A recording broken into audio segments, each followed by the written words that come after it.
Hello बच्चों, good morning. मैं आचार्य Shiv Kumar doctor Devendra पाल inter college Bilari के यूट्यूब चैनल पे आपका स्वागत करता हूं और उम्मीद करता हूं आप सब बहुत अच्छे से कुशल होंगे। और आज हम कक्षा 6 के विषय गणित में इकाई 1 संख्या ज्ञान के प्रश्नावली 1.2 को हल करेंगे। प्रश्नावली 1.1 हल करते समय हमने आपको संख्या ज्ञान के बारे में बताया था। उम्मीद करता हूं आपको याद होगा। और आगे देखते हैं प्रश्नावली 1.2 का पहला सवाल। प्रश्न नंबर 1 ये कह रहा है 4 दिनों की पुष्प प्रदर्शनी पहले, दूसरे, तीसरे और अंतिम दिन खिड़की पर क्रम से 1082, 1095, 1280 और 1381 टिकट बेचे गए। इन 4 दिनों में बेचे गए टिकटों की कुल संख्या ज्ञात कीजिए। कहीं पर पुष्प प्रदर्शनी लगी हुई है। पुष्प प्रदर्शनी का मतलब हो गया पुष्प मीन फूल, और फूलों का मेला लगा हुआ है जहाँ पे जाने के लिए टिकट की ज़रूरत है। तो 4 दिन वो मेला चला। 4 दिन में अलग अलग दिन अलग अलग टिकट बिके हैं। पहले दिन 1082 टिकट बिके, दूसरे दिन 1095 टिकट बिके हैं, और तीसरे दिन 1280 टिकट, और चौथे दिन 1381 टिकट बेचे गए हैं। अब हमें निकालना क्या है? हमें निकालना है बेचे गए टिकटों की कुल संख्या। अब कुल संख्या के लिए हम क्या करते हैं, जो चारों दिन टिकट बिके हैं उन्हें हम जोड़ देंगे। तो पहले हम देखो क्या करते हैं, हल। पहले दिन बेचे टिकटों की संख्या, पहले दिन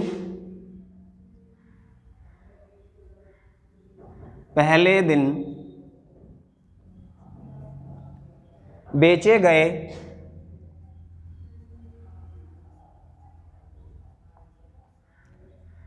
टिकटों की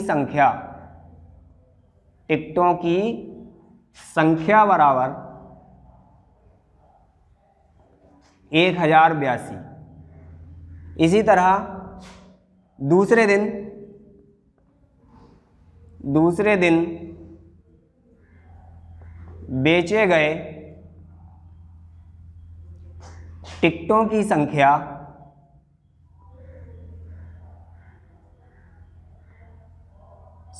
बराबर 1095। इसी प्रकार तीसरे दिन बेचे गए टिकटों की संख्या 1280। इसी प्रकार चौथे दिन बेचे गए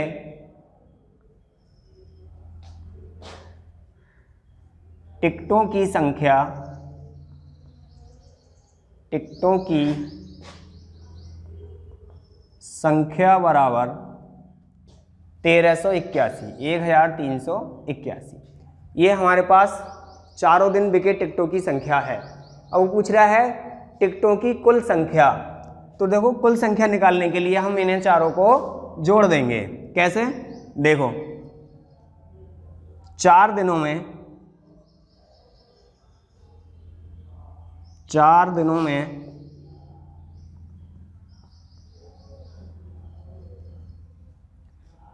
बेचे गए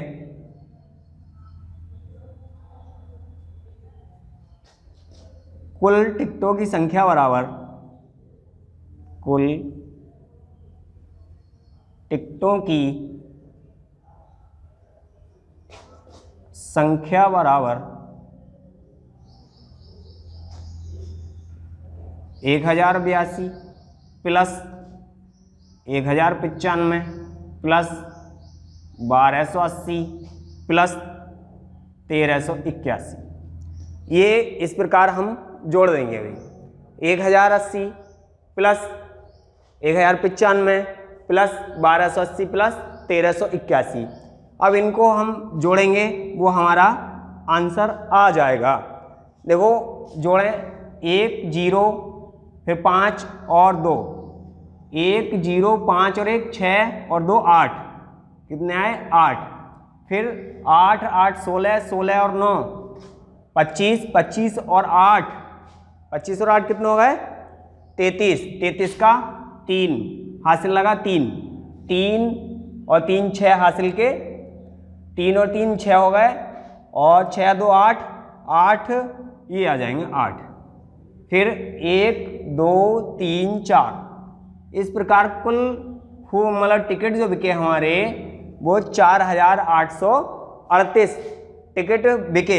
या इस सवाल को हम बहुत ही आसान तरीके से, या हम ऐसे ना करके बहुत आसान तरीके से हम इस तरह कर सकते हैं कि 1082, 1095, 1280, 1381, इन सब को हम स्तंभ के रूप में लिखकर जोड़ सकते हैं और वो भी हमारा आंसर सही होगा। इस तरह से जोड़ें, 5 2 7 और 1 8,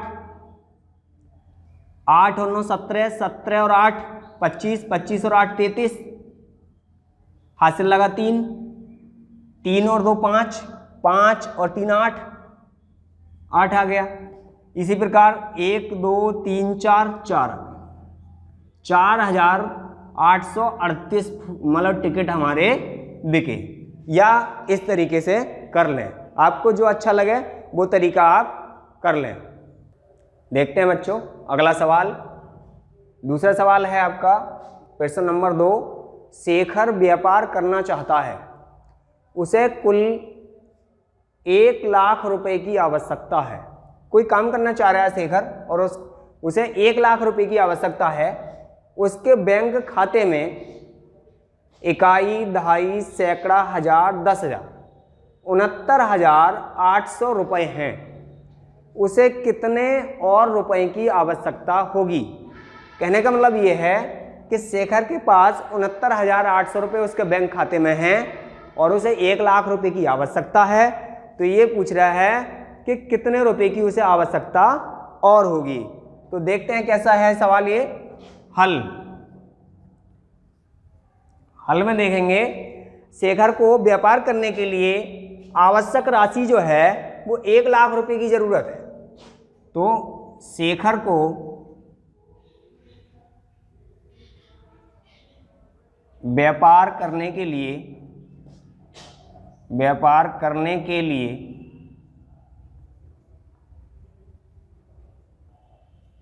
आवश्यक राशि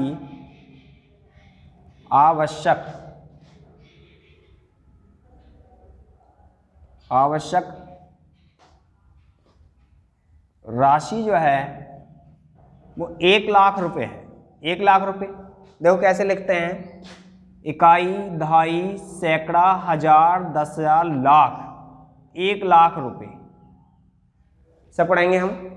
इकाई, दहाई, सैकड़ा, हजार, 10,000, लाख। 1 लाख रुपए की राशि है और शेखर के बैंक खाते में राशि कितनी है? 69,800 रुपये। देखो शेखर के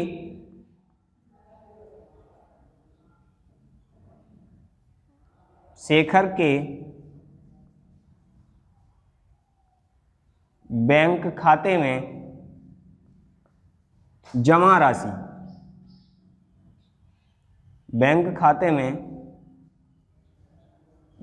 राशि, जो है वो 69,800 रुपये की है।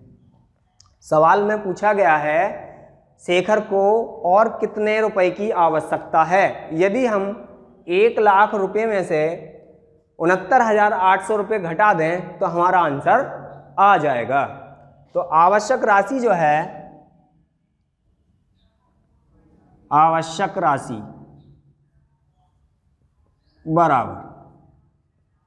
राशि जो है हमारी 1 लाख में से कितना घटाते हैं? 1 0 0 0 0 0, इकाई, दहाई, सैकड़ा, हजार, 10,000, लाख। 1 लाख रुपए माइनस 69,800 ये घटाते हैं। अब हम इसे घटाएंगे तो ये हमारा जो है 30,200 रुपये आंसर आता है हमारा, यानी इकाई, दहाई, सैकड़ा, हजार, 10,000, 30,200 रुपये की और आवश्यकता है शेखर को अपना व्यापार चलाने के लिए। या फिर इसे हम बहुत ही सरल तरीके से ऐसे भी कर सकते हैं। हमें पता है कुल 1 लाख रुपए की आवश्यकता है, तो 1 लाख रुपए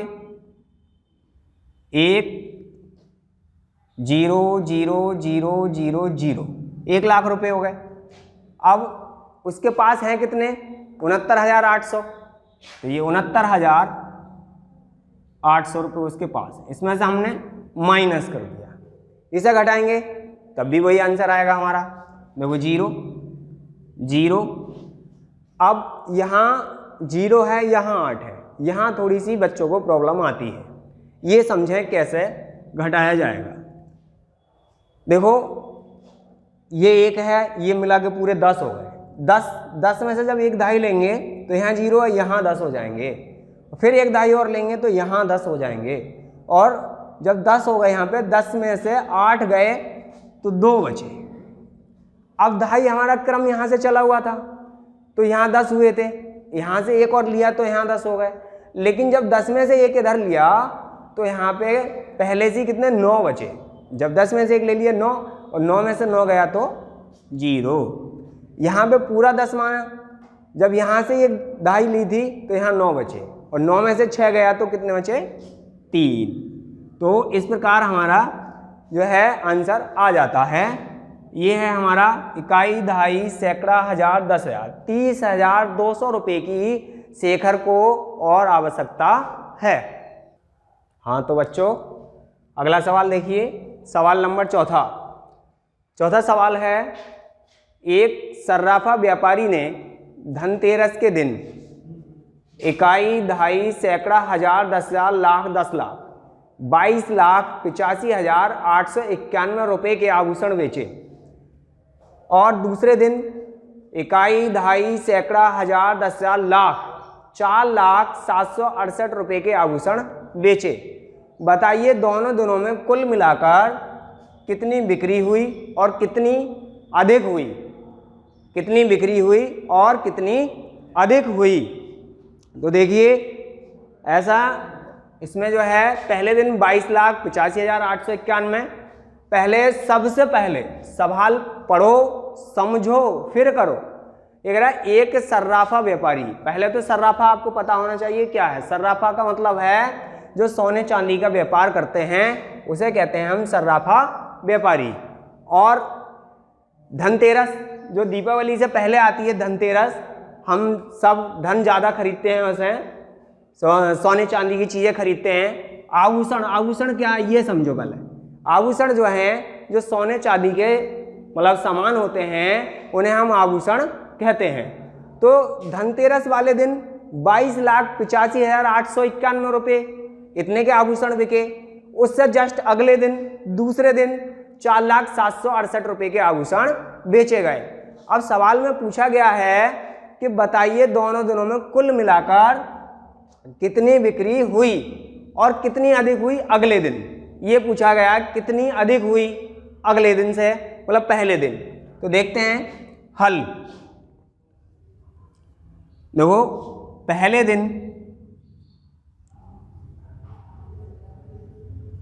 दिन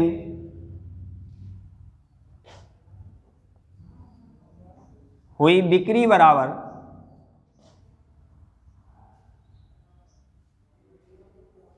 पहले दिन हमारी जो बिक्री हुई वो 22,85,891 रुपये की हुई, ठीक है। उससे अगले दिन नेक्स्ट अगले दिन बिक्री जो हुई यानी दूसरे दिन हुई बिक्री बराबर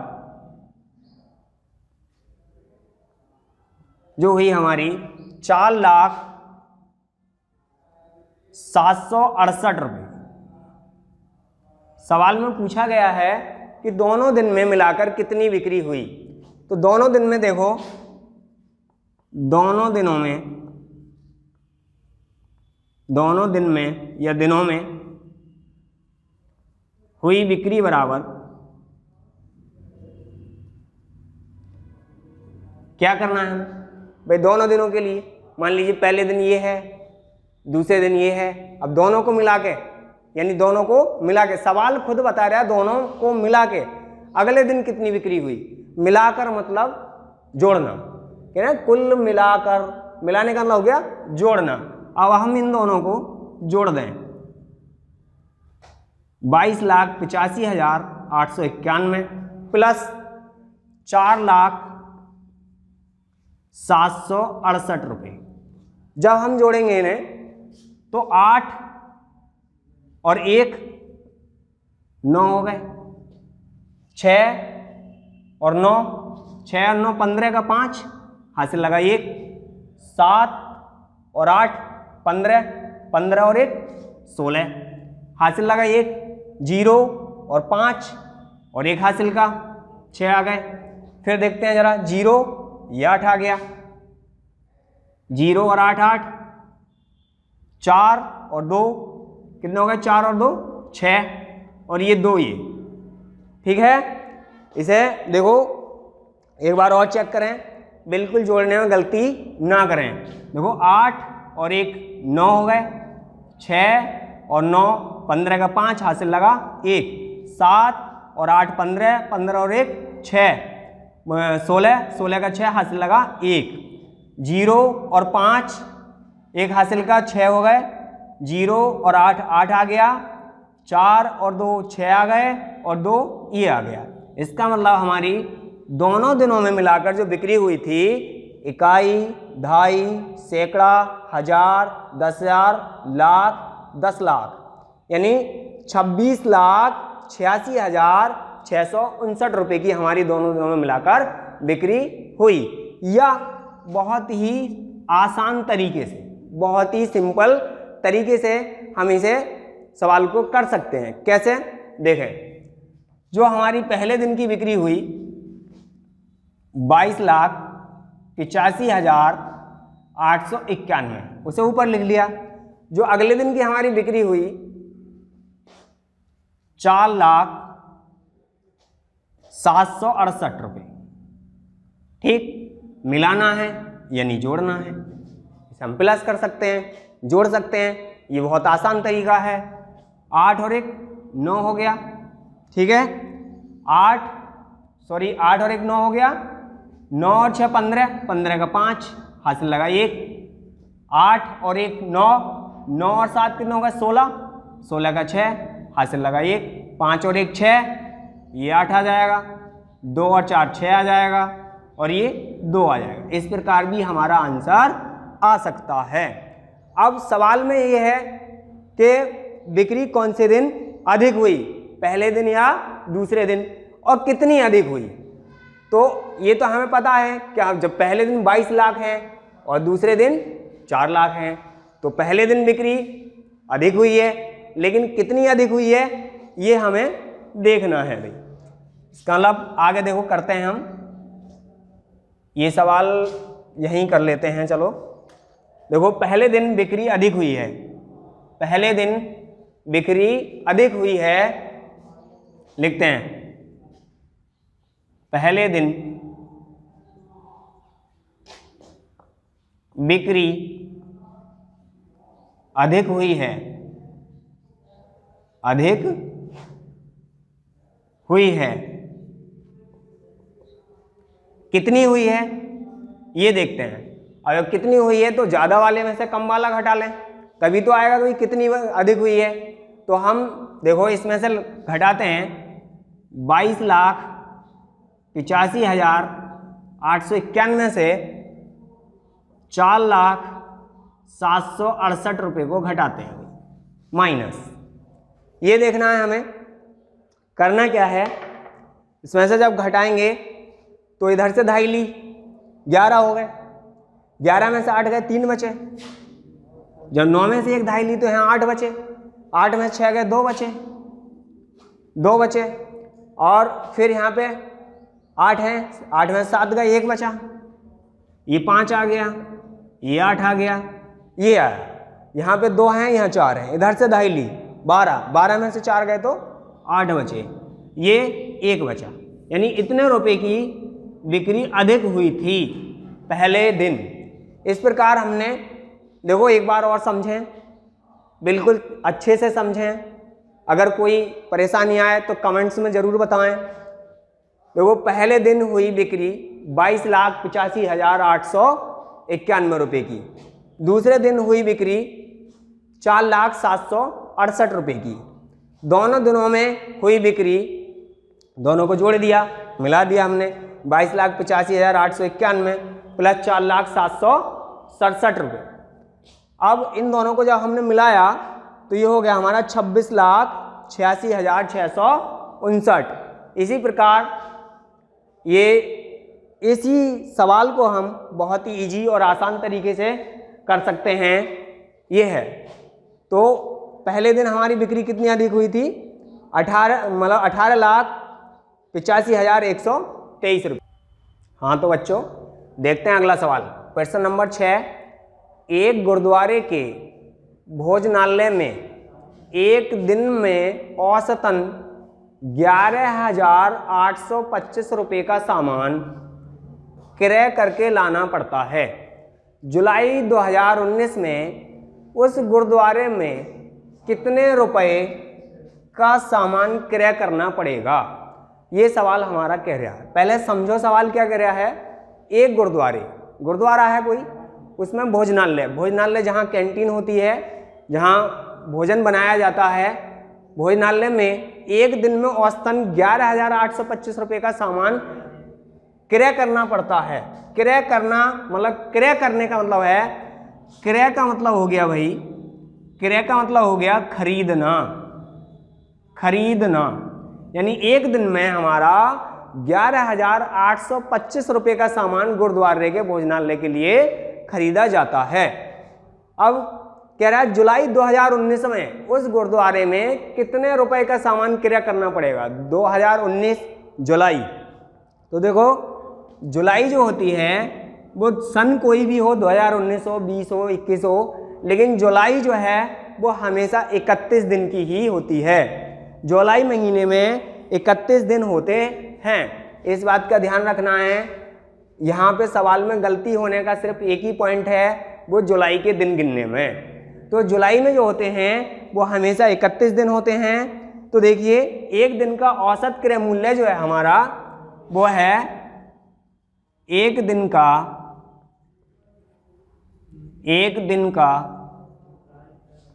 औसत क्रय मूल्य,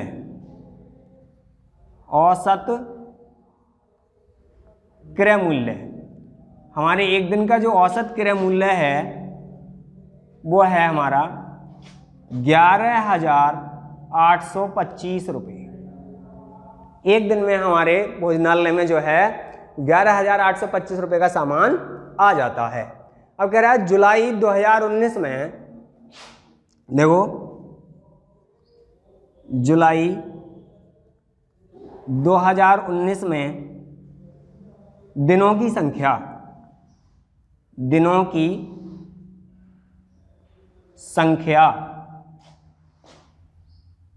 संख्या जो है हमारी वो है 31। जुलाई में कितने 31 दिन होते हैं। जुलाई 2019 में दिनों की संख्या हमारी 31 है। तो कह रहा है कि जुलाई के पूरे महीने में कितना सामान क्रय करना पड़ेगा, यानी कितना सामान हमें खरीदना पड़ेगा। एक दिन के लिए हमारा जो है वो 11,825 रुपये है। अब हम 31 दिन के लिए ये राशि हम ज्ञात करना चाह रहे हैं। तो देखो बिल्कुल सीधा सा सवाल है, एक दिन के पैसे हमें दे रखे हैं 11,825 रुपये और 31 दिन के हमें निकालने हैं। तो क्या करना है हमें, तो एक दिन के जो मूल्य है उन्हें हम दिनों से गुणा कर दें, हमारा आंसर आ जाएगा। देखो कुल जो क्रय मूल्य है 2019 में, जुलाई महीने में, जुलाई 2019 में, ठीक है, कुल क्रय मूल्य बराबर 19 में कुल क्रय मूल्य बराबर, क्रय मूल्य बराबर जुलाई 31 दिन गुणा, देखो ये आ गया हमारे 31 दिन गुणा 11,825 रुपये, एक दिन का है 11,825 रुपये। जब हम 31 से 11,825 को भाग मतलब गुणा करेंगे तो ये हमारा आ रहा है ये आ रहा है हमारा, देखो इकाई, दहाई, सैकड़ा, हजार, 10,000, लाख, यानी 36 लाख, सॉरी इकाई, दहाई, सैकड़ा, हजार, 10,000, लाख, 3,66,575 रुपये, ये हमारा आंसर है। या इस सवाल को हम बहुत ही सरल तरीके से या करके हम लिख सकते हैं। इस सवाल को हम बहुत ही सरल तरीके से करते हैं। देखो कैसे, समझो, ये बहुत जल्दी समझ में आएगा, मैं उम्मीद करता हूं। देखो 11,825 रुपये को 31 से हमने क्या करा, गुणा कर दिया। क्योंकि आप अभी कक्षा 6 के बच्चे हैं तो आपको 31 का पहाड़ा तो याद है नहीं, तो इसलिए दोहरी गुणा हम करेंगे इसे, एक एक अंक लेके। पहले जब हम 1 से गुणा करते हैं तो एक पंजे 1, 1 दूनी 2, 1 अट्ठे 8, और 1 ही कना 1 और 1 ही कना 1। इस प्रकार हम 3 से करते हैं तो 3 पंजे 15, 3 पंजे 15 का 5। एक और विशेष ध्यान देने वाली बात, देखो जिस संख्या से हम गुणा करते हैं उस संख्या के नीचे से ही हम लिखना स्टार्ट करते हैं। देखो 3 पंजे 15 का 5, हासिल लगा 1 आ गया, और 3 दूनी 6 और 1 7 आ गया, 3 अट्ठे 24, 24 का 4 आ गया, हासिल लगा 2, और 3 ही कना 3, 3 और 2 5 आ गया, और 3 ही कना 3 आ गया। अब इसे हम जोड़ देते हैं, जोड़ो इसे। जब हम जोड़ेंगे 5 आ गया, 5 और 2 7 आ गया, 7 और 8 15, 15 का 5 आ गया, हासिल लगा 1, तो 1 ये है, 1 हासिल का 2, 2 और 4 6 हो गए, 6 आ गया, ये 6 आ गया, ये 3 आ गया। देखते हैं 36 65 75, 36 65 75, यानी हमारा आंसर ये वाला भी सही है। या हम इसे इस तरीके से कर सकते हैं या फिर इस तरीके से कर सकते हैं। मैं उम्मीद करता हूँ आज आपने बहुत अच्छे से सीखा होगा और पढ़ा होगा। तो इसी के माध्यम से हमारे चैनल को आप सब्सक्राइब करिए और लाइक करिए। यदि हमारी वीडियो अच्छी लगी हो तो कमेंट्स करके ज़रूर बताइए। थैंक यू, धन्यवाद।